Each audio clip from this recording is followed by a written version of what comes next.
So. Bien, bonjour à chacune et chacun d'entre vous et merci de votre attention, de votre patience.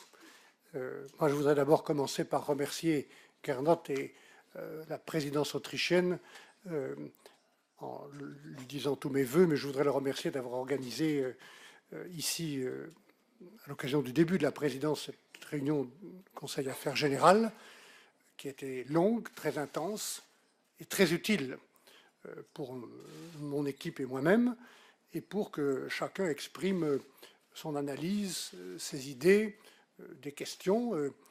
Je dis souvent, mesdames et messieurs, que l'unité des 27, que Gernot vient de rappeler, et qui s'est confirmée et consolidée aujourd'hui, elle ne tombe pas du ciel. Cette unité, elle est construite par le dialogue, par l'écoute mutuelle de tous les États membres, des institutions, le Parlement européen, le Conseil, et pour mon équipe et moi-même, par une disponibilité, une transparence, une objectivité que je continuerai d'appliquer, notamment en écoutant chacun des États membres.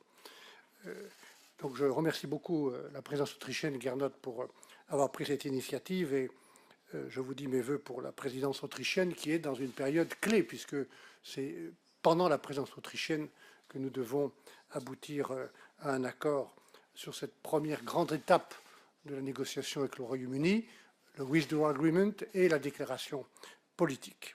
Il nous reste 13 semaines et notre objectif premier est de finaliser l'accord de retrait qui est ici, que vous connaissez, et pour lequel nous sommes déjà, vous le savez, en vert à 80% d'accord avec les Britanniques.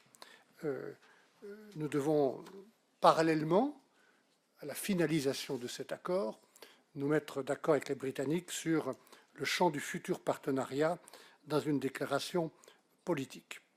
Ce matin, comme Gernot me l'avait demandé, j'ai pu faire une analyse commune avec les 27 ministres au terme d'une nouvelle semaine de négociations et de ma discussion hier avec le nouveau secrétaire d'État chargé du Brexit, Dominique Raab, avec lequel j'ai eu un entretien très utile et très cordial. Et au moment même où nous avons reçu, il y a quelques jours, le livre blanc du Royaume-Uni sur la future relation. Vous savez que ce livre blanc, c'est le fruit d'un très intense débat interne au Royaume-Uni qui était nécessaire. Chacun peut constater d'ailleurs que ce débat n'est pas terminé.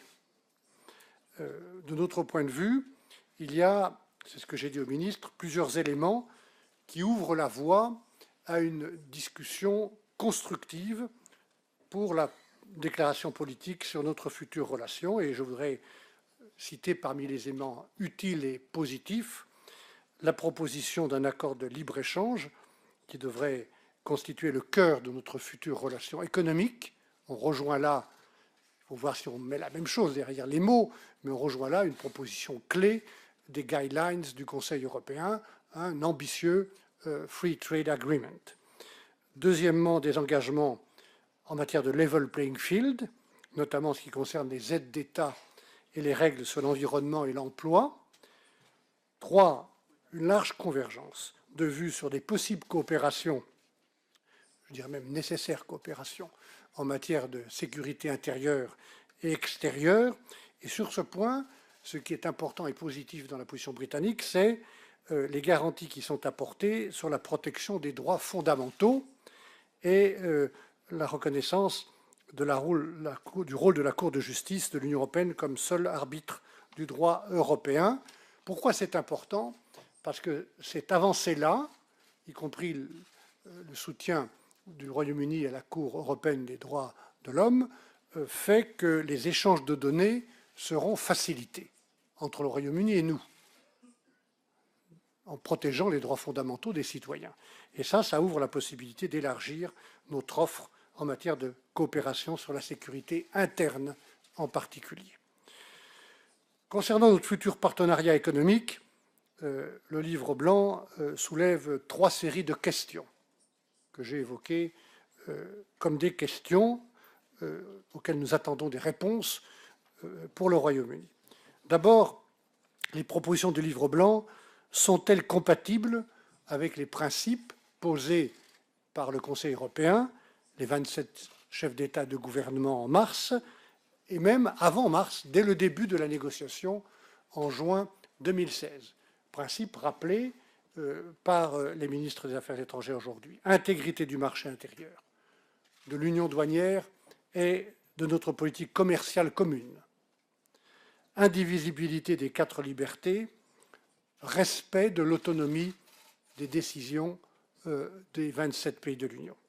Voilà les points qui sont dans le mandat du Conseil européen, dans mon mandat, et que je ferai respecter scrupuleusement tout au long de cette négociation. En tout état de cause, notre responsabilité, c'est bien de protéger le marché intérieur de l'Union européenne, de protéger ce que nous sommes, j'allais dire surtout dans la période actuelle. Je prends un exemple. Le Royaume-Uni se dit prêt à s'aligner sur les standards de l'Union pour les biens, mais uniquement, dit-il, pour les standards contrôlés à la frontière.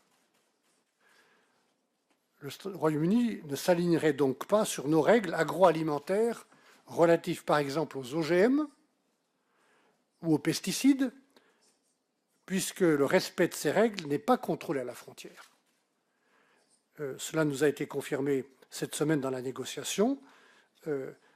Comment alors nous pourrions-nous protéger les consommateurs européens? Et nous avons un devoir de protection dans le marché unique des consommateurs de l'Union.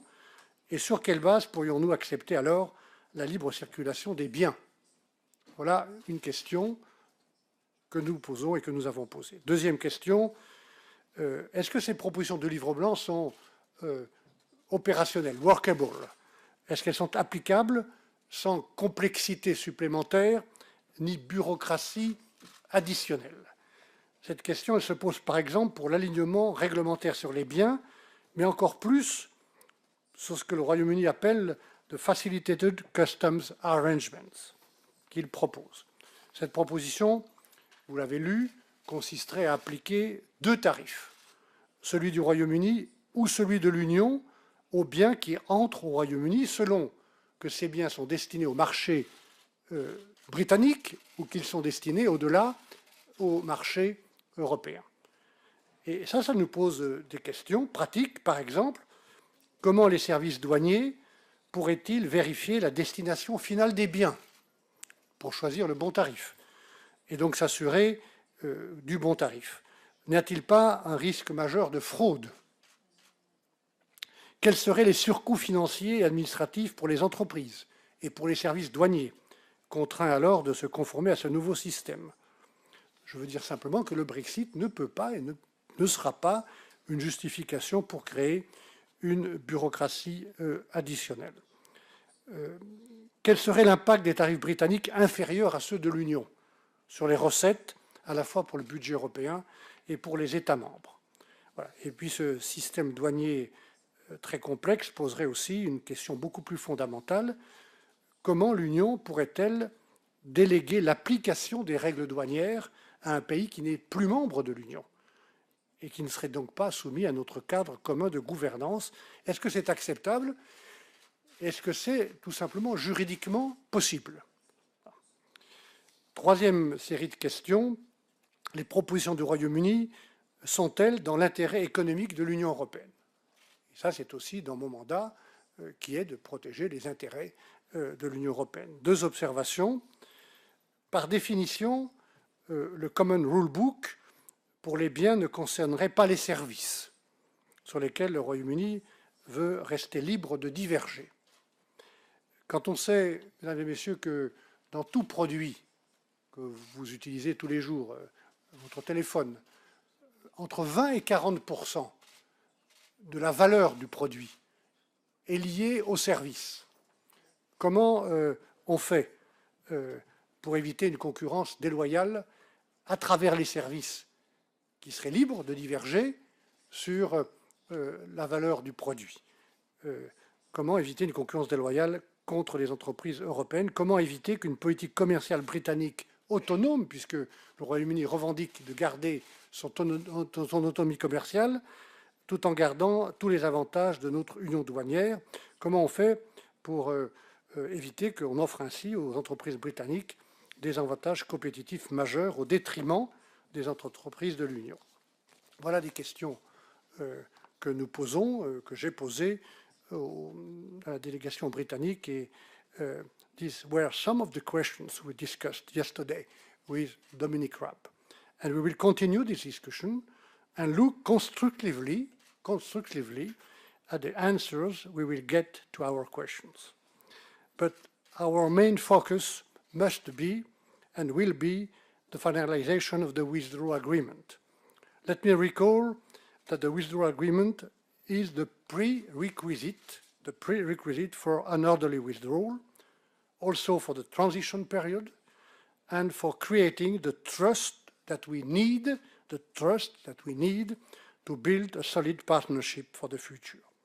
This requires, in particular, as you mentioned, Gernot, a legally operative backstop, an all-weather insurance policy to address the issues of Ireland and Northern Ireland, and all 27 member states insist on this. Why? Because we are committed to protecting Ireland and Northern Ireland against the consequences of Brexit and to preserve the Good Friday Agreement in all its dimensions. I said this on my last visit in Ireland and Northern Ireland a few weeks ago, where I engaged with stakeholders across both communities. Let me simply recall the commitment taken by Prime Minister Theresa May to have a backstop in her letter to President Tusk in March, and the respect of this commitment is essential. And I made clear yesterday to Dominic Raab that we are not asking for a border between Northern Ireland and the rest of the UK. What we need is checks on goods, because the UK wants to leave the single market, the customs union, and our common commercial policy. We cannot afford to lose time on this issue, and this is why we have invited the UK to work on the backstop next week. We are open to any solutions, as long as they are workable and can be transformed into a legally operative text in time for the withdrawal agreement. Ladies and gentlemen, even if we want to reach a deal, it is also our responsibility to be prepared for all scenarios, including a no deal. As the European Council said, we have to step up preparation at all levels for all scenarios. And the communication adopted yesterday by the Commission should be read in this context. We are encouraging national administrations and companies to use the time we have, which is short, very short, to accelerate this preparation. Finalement, mesdames et messieurs, nous devons trouver un accord sur tous les sujets encore ouverts dans l'accord de retrait. Il y en a. Ça inclut évidemment la question de l'Irlande et de l'Irlande du Nord, qui est la plus grave, mais aussi la question des bases militaires britanniques à Chypre et évidemment Gibraltar. Chacun de ces points est important et nous devons en avoir un accord sur chacun de ces points. Un tel accord est nécessaire avant et pour l'accord de retrait. Je répète, nécessaire. Et nous devons construire avec le Royaume-Uni, évidemment, la déclaration politique sur notre future relation d'ici octobre. À ce stade de la négociation, même s'il nous reste peu de semaines, ce n'est pas davantage de temps dont nous avons besoin, je le pense, c'est de choix et de décision, de clarté, et aussi parce que nous construisons un traité, un accord international qui doit donner de la certitude juridique, nous devons avoir de la clarté et cette certitude juridique. Plus tôt viendront ces décisions et ces clartés, plus tôt nous pourrons nous concentrer sur l'essentiel, c'est-à-dire le futur partenariat que nous souhaitons le plus ambitieux possible, pas seulement sur le commerce ou l'économie, mais aussi sur des coopérations spécifiques d'intérêt commun, et enfin, comme je l'ai dit, sur un véritable partenariat stratégique, incluant d'une part un volet de sécurité intérieure et d'autre part un important volet de politique étrangère et de défense. Voilà, merci pour votre attention.